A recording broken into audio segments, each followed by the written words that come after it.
ஆற்றல் எவனும் கிடையாது. இந்த அணில் எல்லாம் கவலைப்படாதீங்க. அது 65 போறதுக்காக தனியா சாட்டின்னு ஒரு கடையை போட்டிருக்கேன். அதுல அணில் 65 சூடா போட்டு உங்களுக்கு கொடுப்போம். நல்லா சாப்பிட்டுட்டு தெம்பாடிங்க, வேலை பாருங்க.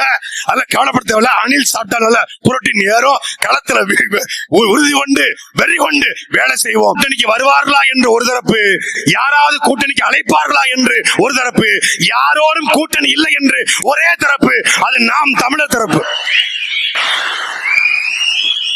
எனக்கு அண்ணன் சீமானவர்கிட்ட பிடித்தது ஒன்னே ஒண்ணுதான். 2010 வேலூர் சிறையில ஒரு 5 பேர் அண்ணன் சீமான பார்க்க போயிருந்தோம். அப்போ எங்களை யாருக்குமே அவருக்கு தெரியாது. நான் துரைமுருகன் அப்படிலாம் தெரியாது அவருக்கு. அப்போ 5 பேர்ட்டுமே பேசுறாரு. இந்த பக்கம் பேரறிவாளன், இந்த பக்கம் அண்ணன் ராபர்ட் பயாஸ், நடுவுல அண்ணன் உட்கார்ந்துருக்காரு. 2 பேரும் அந்த வெள்ளை சட்டை போட்டிருக்காங்க, தண்டனை சிறைவாசினால. அண்ணன் ஒரு சாதாரண ஒரு டி ஷர்ட்டை போட்டு உட்கார்ந்து பேசுறாரு. எனக்கு இந்த நாட்டோட முதலமைச்சர் ஆகணும் அப்படிங்கிற பெரிய கனவுலாம் ஒண்ணு இல்லப்பா. ஒரு மாவட்டத்துக்கு மது அருந்தாத, புகைப்பிடிக்காத ஒரு 100 பேர் இருந்தா போதும். இந்த நாட்டுல மிகப்பெரிய மாற்றத்தை நான் உருவாக்குவேன். நான் ஒன்னே ஒண்ணு உங்களுக்கு எல்லாம் உறுதி அளிக்கிறேன்டா. நான் வரதுக்கு 6 மாசம் ஆகலாம், 10 மாசம் ஆகலாம். ஆனா உங்களுடைய அண்ணன் ஒருபோதும் தேசிய கட்சியோட திராவிட கட்சியோட கூட்டணி வைக்க மாட்டேன். உங்களை அடகுமான வைக்க மாட்டேன். வேலை செய்யடா போங்கடா அப்படின்னு சார்.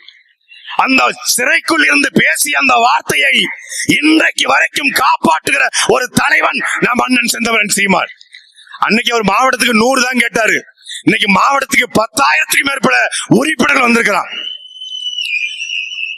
களத்திலே இல்லாத கட்சி பாசு. நீங்க எல்லாம் களத்திலே இல்ல பாசு. இரு தமிழ்நாட்டு அரசியல் களத்தில் மட்டுமல்ல, தமிழ்நாட்டில் 2010 இருந்து 2025 இந்த தூய்மை பணியாளர் போராட்டம் வரைக்கும் எல்லா களத்திலும் என்ற ஒரே தலைவன் நம்முடைய அண்ணன் செந்தமிழன் சீமான் மட்டும்தான். கூடங்குளம் அணு உலையா அங்கே அவர் நிற்பார். செல்லை போராட்டமா அங்கே அவர் நிற்பார். மீத்தேன் திட்டமா அங்கே அவர் நிற்பார். ஹைட்ரோ கார்பன் கதிராமங்கலமா அங்கே அவர் நிற்பார். 8 வழிச்சாலையா, சாகர் மாலாவா, பாரத் மாலாவா, தூய்மை பணியாளர் போராட்டமா, நீட் தேர்வா, ஆசிரியர் பிரச்சனையா, செவிலியர் போராட்டமா, எல்லா களத்திலும் நிக்கிற ஒரே தலைவன் நம் அண்ணன் சீமான். இந்த எந்த களத்துக்கும் வராம ஜல்லிக்கட்டு களத்துல மூஞ்ச மூடிக்கிட்டு கொல்லக்கூட்ட தலைவர் மாதிரி வந்துட்டு போறவன் தான் சொல்றான் நம்மள களத்துல இல்லைங்கிறான். பாசி நீ எந்த களத்துல பாசி நீங்க நிக்கிறீங்க? நாங்க களத்துல இல்ல பாஸ், ஆடியோ லாஞ்சில நிக்கிறோம். அவர்கள் நம்மளை கேள்வி கேட்கிறான். இப்படி ஒரு பொதுக்குழுவை தமிழ்நாட்டுல ஒரு அரசியல் கட்சி நடத்திட்டா நாம அந்த கட்சியில போய் சேர்ந்துடலாம். சிறுவைகுண்டத்துல பாட்டி வேலுநாச்சியாரோட கூட்டம் செய்திநல்லூர்ல. அந்த கூட்டம் முடிஞ்ச உடனே ஒரு முக்கியமான ஒரு ஆள் சொல்லியிருக்காரு. அந்த பகுதியில கூடிய ஒரு அரசியல் கட்சியுடைய முக்கியமான ஆளு கட்சி கூட்டம் நடத்தல, கலெக்டர் மீட்டிங் நடத்தி போயிருக்காங்க தெருவுல போட்டு அப்படின்னு. அது கட்சி கூட்டம் அல்ல, கலெக்டர் மீட்டிங் போல நடந்தது.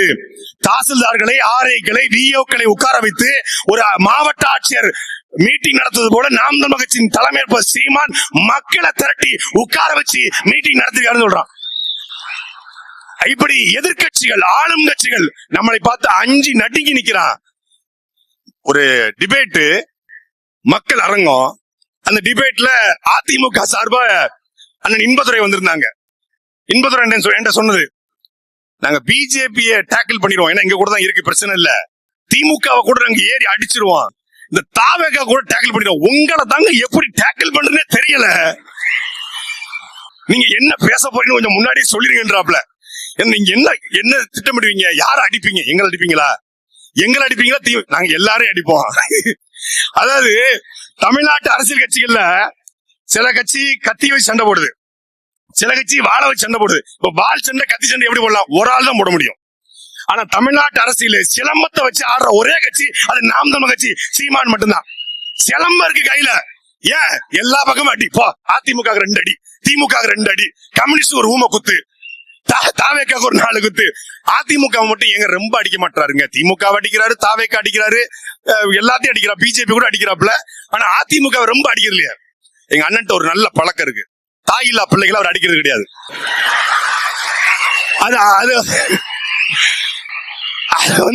அது சிவகங்கை மண்ணுக்கே உள்ள அது பாசம். தாயில்லா பிள்ளைகளை தலையில அடிக்க கூடாதுன்னு சொல்லி ஊர்ல சொல்லுவாங்க. அதெல்லாம் என்ன பண்ணுவீங்க? ஊம குத்தா 4 குத்து குத்தி விட்டுருவோம்.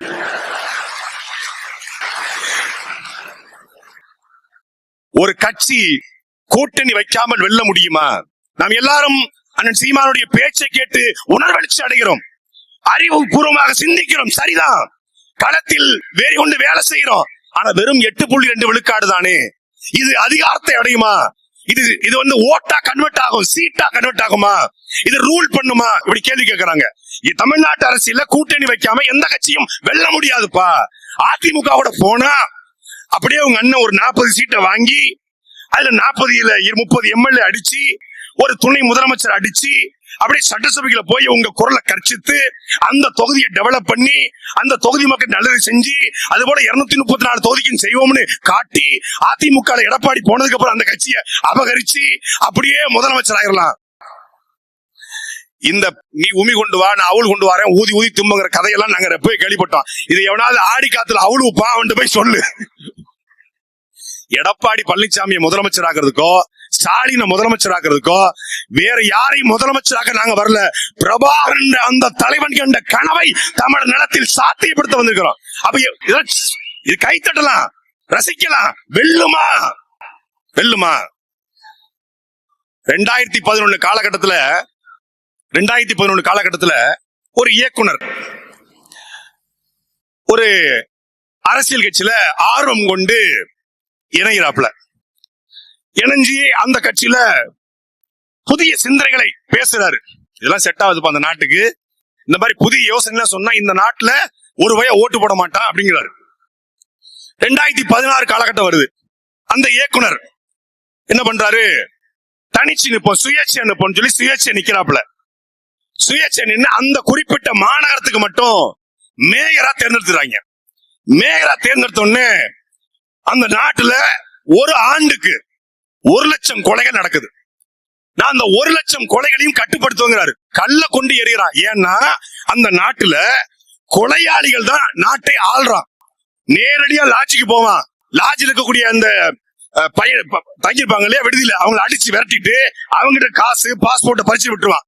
அமெரிக்க தேசம் சொல்லுது இந்த நாட்டுக்கு நீ போக கூடாது, தடை விதிக்குது. உலக நாடுகள் அந்த நாட்டை பார்த்து பயப்படுது.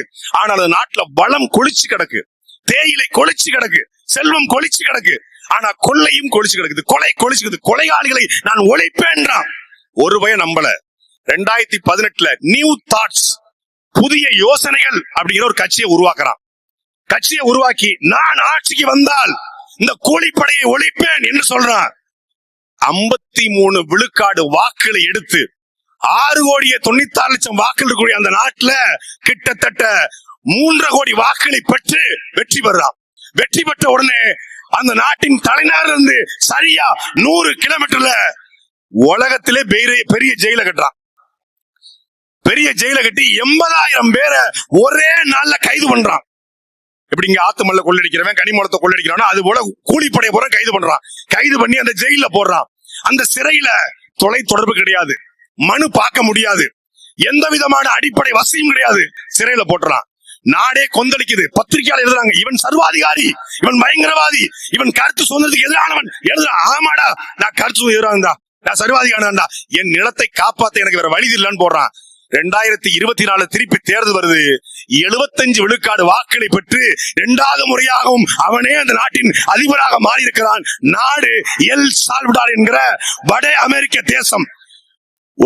ஒரு சாதாரண தொலைக்காட்சியில விளம்பரத்தை எடுத்த இயக்குனரே அந்த நாட்டை ஆளுகிற பொழுது இந்த தமிழ்நாட்டில் அதே காலகட்டத்திலே அதே திரைத்துறை வந்த நாம் தமிழர் கட்சியுடைய தலைமை ஒருங்கிணைப்பாளர் சீமான் வெல்ல முடியாதா என்பதை அறிவார்ந்த மக்கள் சிந்திச்சு பார்க்கணும். இன்னைக்கு எல்லாரும் கூகுள் பண்ணி பார்த்தா இப்ராஹிம் ட்ரோடேன்னு தமிழ்ல தேடினா தமிழ்நாட்டின் இப்ராஹிம் ட்ரோடேன்னு ஒரு பேர் வருது. இப்ராஹிம் ட்ரோடேக்கும் தமிழ்நாட்டிற்குரிய அந்த இப்ராஹிம் ட்ரோடேக்கும் நேரடியா ரத்த சம்பந்தமோ மொழி சம்பந்தமோ கிடையாது. ஆனாலும் தமிழ்நாட்டின் இப்ராஹிம் ட்ரோடே என்று தேடினால் வருகிற ஒரு பெயர் நம்முடைய அண்ணன் செந்தமிழன் சீமான்.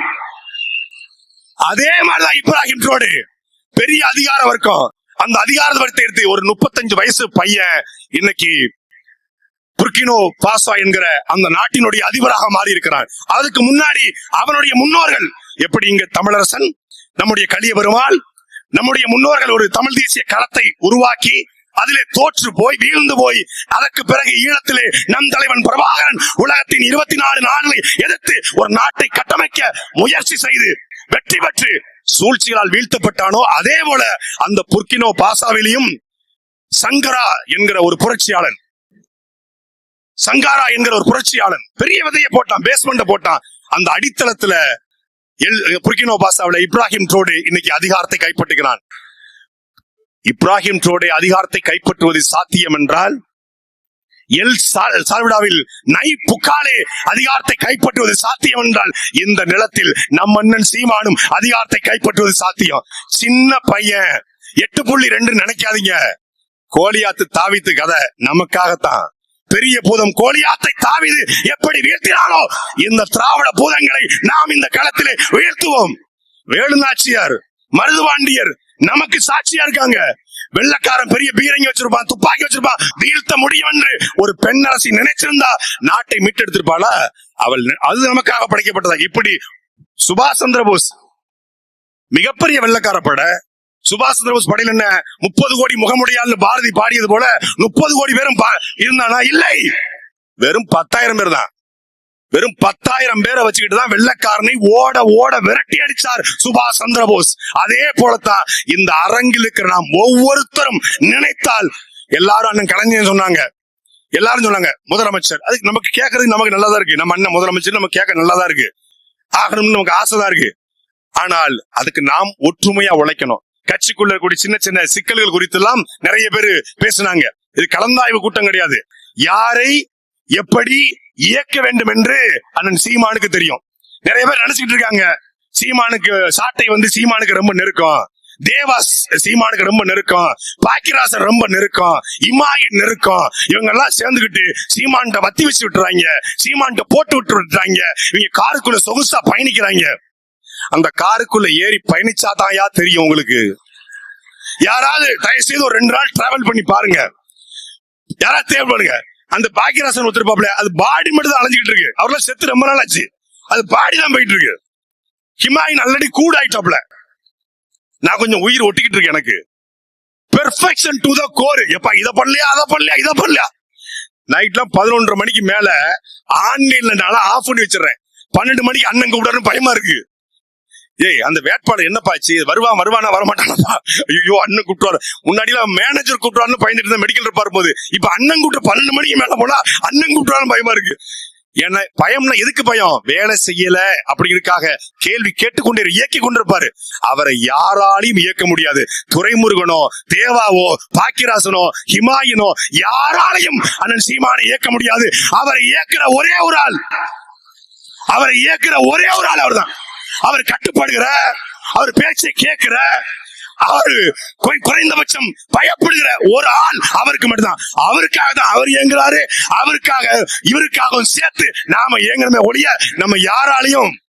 அவர் திரைப்படத்துல மட்டும் இயக்குனர் கிடையாது, தமிழ் தேசிய இனத்திற்கான இயக்குனர் என்பதை புரிந்து கொண்டு இந்த தேர்தல்ல நாம் கிட்டத்தட்ட 72,000 வாக்குச்சாவடி. நான் எங்க அண்ணன் சொல்லுது, எனக்கு திருச்சியை கொடுங்க, இல்ல ஆலங்குடியை கொடுங்க, சிறுவனத்தை கொடுங்க, அது இல்ல. நான் என் ஊர் வீராணத்தில் இருக்கக்கூடிய 2,500 வாக்குகள்ல என்னுடைய வெற்றி வாக்குச்சாவடியாக என் வாக்குச்சாவடியை மாத்துவேன். வீராணம் என் கோட்டை. அதே போல எங்க அம்மா பிறந்த சிறுவைகுண்டம் தொகுதி இழுப்பகுளத்தில் கூடிய 1,200 வாக்குகள்ல அந்த 1,200 வாக்குல ஒரு வாக்கு கூட எவனுக்கும் போகக்கூடாது என்பது என் இலக்கு. அதுக்கு நான் என்னத்தையே கொட்டுறேன், என்னமா செய்யறேன். அந்த 2 வாக்குச்சாவடி என் பொறுப்பு. அதே போல திருச்சியில நான் வாழ்கிற சண்முகா நகர் பகுதி, அதுல கிட்டத்தட்ட 1,300 வாக்கு இருக்கு. அதுல நான் என்னுடைய வாக்குச்சாவடி வெற்றி வாக்குச்சாவடி, இந்த 3 தான் என் கடமை. மத்தபடி யாரு தோத்தாலும் சரி ஜெயிச்சாலும் சரி என் பிரச்சனை கிடையாது. இந்த 3 வாக்குச்சாவடி என் வாக்குச்சாவடி. காரைக்குடிய அது தலைகீழ புரண்டு உருண்டு வெடிச்சு செத்தாவது காரைக்குடி தொகுதி. அது காரைக்குடி மட்டும் கிடையாது, காரைக்குடி, சிவகங்கை, திருப்பத்தூர், மானாமதுரை, எல்லாமே அதானே. எல்லா தொகுதியிலையும் நம்முடைய வெற்றியை உறுதிப்படுத்துவோம். அதனால நம்முடைய வாக்குச்சாவடியை உறுதிப்படுத்துவோம். இங்க இருக்க வெண்ணிலாவோ, இங்க இருக்கக்கூடிய சுனந்தாவோ, இங்க இருக்கக்கூடிய அண்ணன் ஹிமாயினோ யார் இருந்தாலும் சரி, நம்ம வாக்குச்சாவடியை நாம் வெற்றி வாக்குச்சாவடியை மாற்றிவிட்டால் 2026 நம்மை போல மிகப்பெரிய சக்தி, மிகப்பெரிய ஆற்றல் எவனும் கிடையாது. இந்த அணில் எல்லாம் கவலையப்படாதீங்க. அது 65 போறதுக்காக தனியா சாட்டின்னு ஒரு கடையை போட்டிருக்கேன். அதுல அணில் 65 சூடா போட்டு உங்களுக்கு கொடுப்போம். நல்லா சாப்பிட்டுட்டு தெம்பாடிங்க, வேலை பாருங்க. அதெல்லாம் கவலைப்பட தேவையில்ல. அணில் சாப்பிட்டா நல்ல புரோட்டீன் ஏறும். களத்துல உறுதி கொண்டு வெறி கொண்டு வேலை செய்வோம். யாருக்கும் சின்ன சின்ன சிக்கல் எல்லாம் கிடையாதுங்க. ஒரே சிக்கல் தான், திமுக இந்த தாவேகா இந்த அதிமுக ஒழிக்கணும். அது ஒண்ணுதான் நாம் நமக்கு ஒரே சிக்கல். அதை வெறி கொண்டு வேலை செய்வோம். 2026 ஒவ்வொரு வாக்குச்சாவடி வெற்றியை அண்ணன் சீமானுடைய கரங்களில் ஒப்படைப்போம். நன்றி, வணக்கம். நாம் தமிழர்.